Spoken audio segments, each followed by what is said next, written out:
Gravity.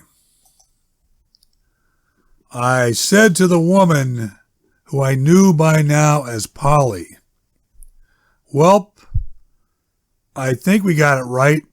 At least I hope." "We may not have," Polly said. "But?" "You still seem convinced there's a but," she said. This was getting weird, and I figured whatever. It was rough enough wasting 3 days on a jury. You didn't need to clarify anything now, much less argue. Bottom line, we'd let the guy go. We were around the corner from the courthouse in the designated lot. I thought about it, yes or no, and said, "That's my car." "So?" Polly said. "So we're done. It's been real." "You're not going to ask me to get a bite then?"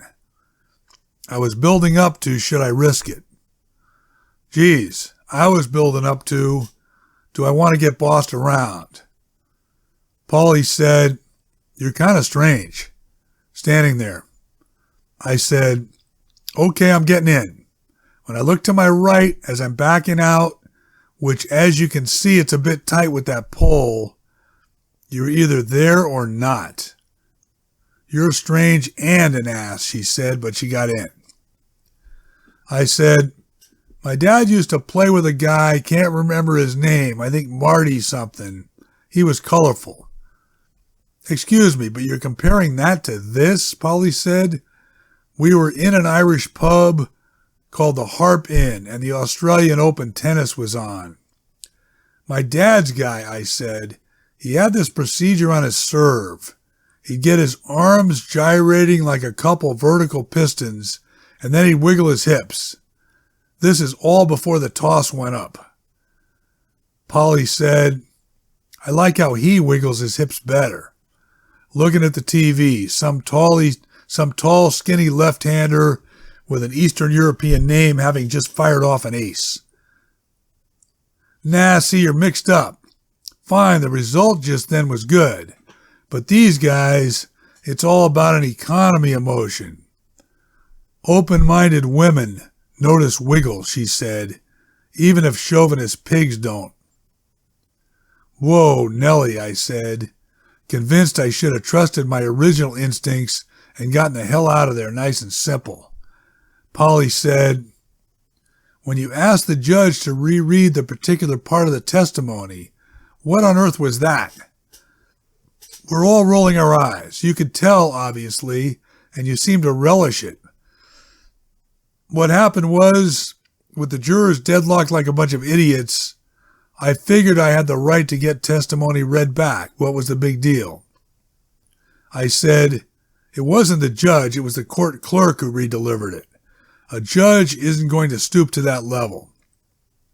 "Listen to yourself," she said. "Out of a dozen individuals we had to sit there and listen to, it was interesting you picked that part." "Uh-huh. And you think you might be overreacting just a tad?" Meanwhile, little distance on it now. Pretty brutal, actually, how they pin you in there, when all you're doing is your civic duty. The bad guy almost has more rights. Polly was watching the tennis again. The players having switched sides, the other one serving. A nice-looking, dark-skinned guy I'd placed from Spain or Argentina. "You agree?" I said. "Well," she said, "it's amusing you call him the bad guy now, since we unanimously decided he wasn't. Eventually." She pulled out her phone and started tapping around, and I hoped I was off the hook on the readback critique. Polly put the phone away and said, "Or was it unanimous?" "It probably was," I said. "What? You feel some of them came around simply to conclude matters against their better instincts?" "Likely so, especially since it was clear you and the African-American gentleman Rico weren't going to budge, even if we drove a Mack truck over you. I didn't think much of the one cop, though. That I will give you." "The third one?" "The second one. Please don't fool with me. I'm not in the mood. And you're not very funny, I'm learning. I was thinking, if I'm that bad, what are you still doing here?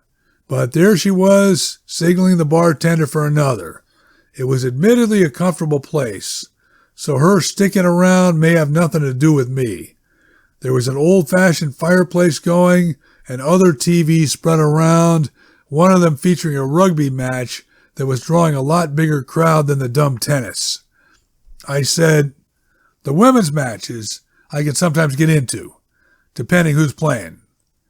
Polly managed a slight smile. You're all over the place and still an ass. The third cop, I said. I had an encounter with that guy one time. Polly considered it. That officer made the most sense. The second, as I say, his tone didn't ring true, not to mention his timeline. And even the first, he was a bit mechanical, like they may have propped him up. The first was a rookie cop. That's how he's taught. Guy was going by the book, disseminating his information. Nothing wrong with that. Perhaps.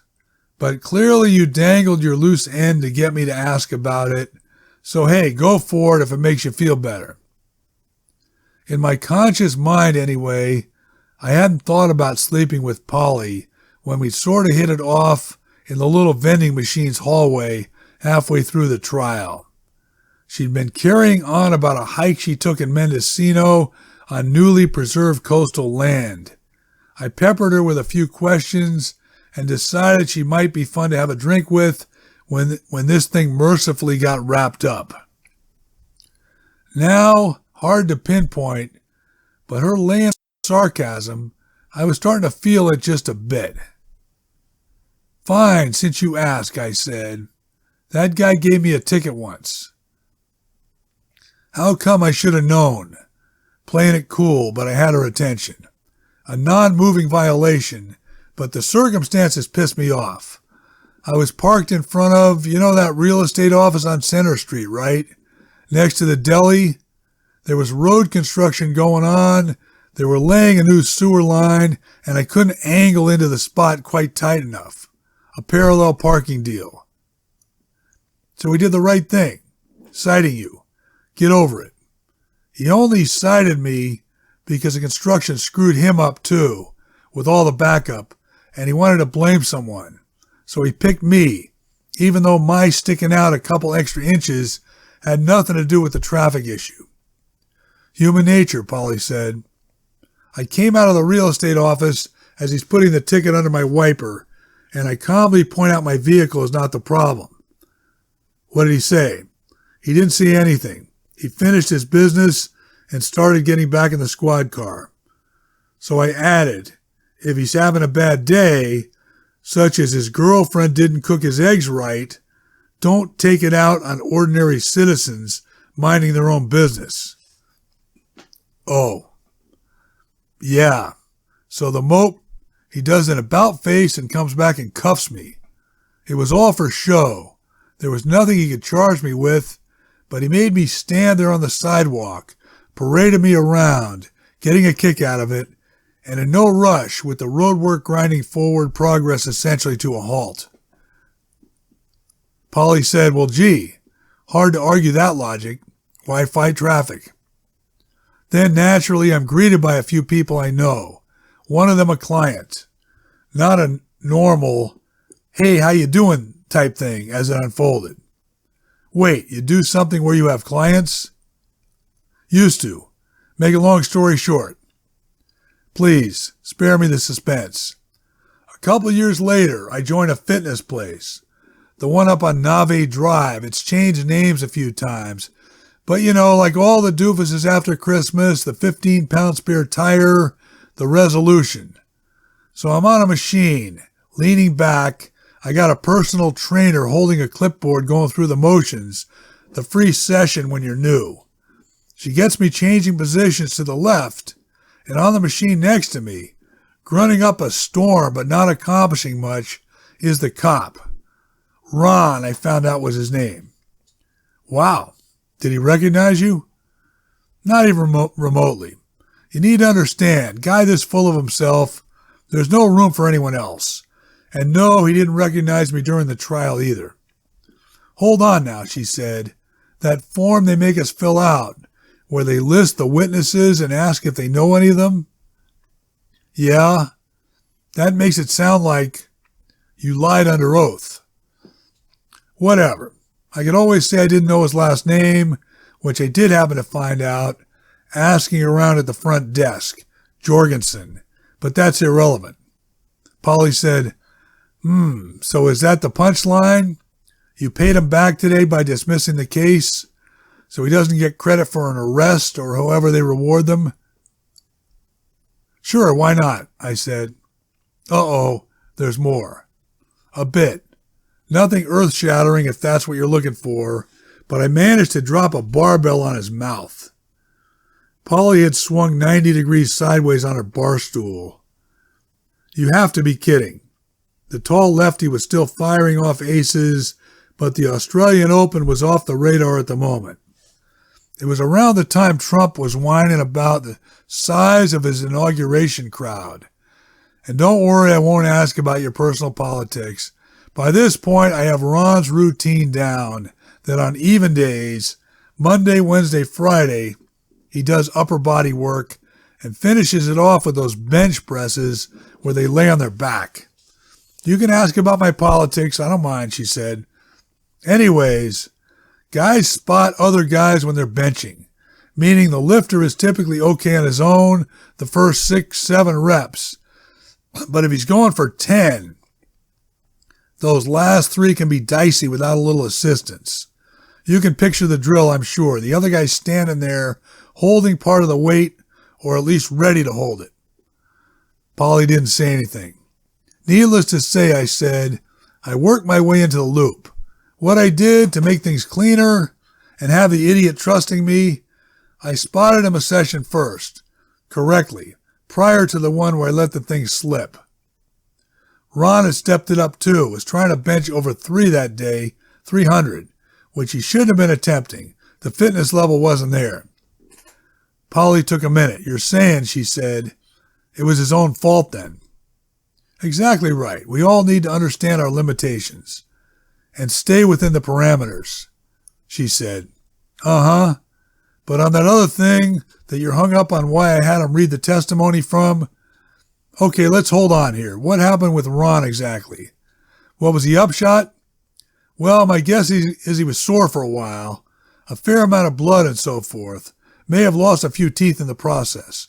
It was hard to tell when he was on the witness stand were any of those current ones replacements. And he never bothered you? Followed up in any way? Nah, after all, it was an accident. Though at that point it did seem reasonable to stop going to the gym. The truth is, I can fool myself with those machines, but nothing replaces an actual sport. Polly considered it. You know something? Is this the liquor talking, or did this really happen? It did. I'm not proud of it, necessarily. What it sort of is, a buddy of mine, he got a terminal diagnosis. Fortunately, thank God it was false. They screwed something up in the lab or otherwise in the medical chain. But when he was out of the woods, he announced it was a wake-up call, not to let shit go. I see. So you embrace the same principle. Somewhat, yeah, made sense. But listen, once and for all on that other deal, what was wrong with the readback of the defendant's friend's statement? I saw it as relevant to the mental state of the perp, the alleged perp. Right, Polly said. Experiences at strip clubs, replete with colorful descriptions, are solid grounds for making legal determinations. We're laymen, don't forget, I said. Every little piece of the puzzle helps. A friendly waitress asked if we were hungry yet or still good with the drinks. I said thanks. We'd let her know in a minute. So, I said to Polly, what'd you have in mind? Well, and it normally wouldn't be the case, but I have a little place at Bodega Bay. I've been renting it out, but right now it's free. Is that so? You're not in that fancy neighborhood with a golf course that doesn't belong. Yeah, not that fancy. The good thing about the golf course, it could be worse. less housing this way. Ah, and what were you going to ask me about out there as opposed to here? This was a slight curveball, and I tried to come up with something semi-logical without stumbling around. Well, work, for one, your job history and such. I'm guessing that could take a while. Curious choice, she said. How about you start us off then? Sure, if you insist. Well, the best job I ever had, hands down, was being a bike messenger. Every day was different. No one looking over your shoulder, your walkie-talkie crackling with activity, plus all that exercise. You were in a sweat all day long. Sounds interesting, Polly said. I've had a few, but if you pinned me down, the all-around best would have been the dog walker position in Bel Air for a sports agent. There were perks. Gee, such as? Well, a byproduct was I got to meet star athletes. Some college ones, but mainly NBA and NFL players. No need to throw out names, but you've probably heard of a couple of them. Of course, this was a few years back. You met these folks, I said, or it went beyond? Went beyond. You know, now and then. I took some time. Actually, then, no need to go all the way out to Bodega Bay. Here's fine for continuing the discussion. You're not telling me, Polly said. You're intimidated by my past. Me? Not at all. See, now you're projecting. Really, she said. I was debating it internally. Is this guy going to try something? And am I okay with it if he does? And the verdict? Inconclusive. Yeah, well, I said.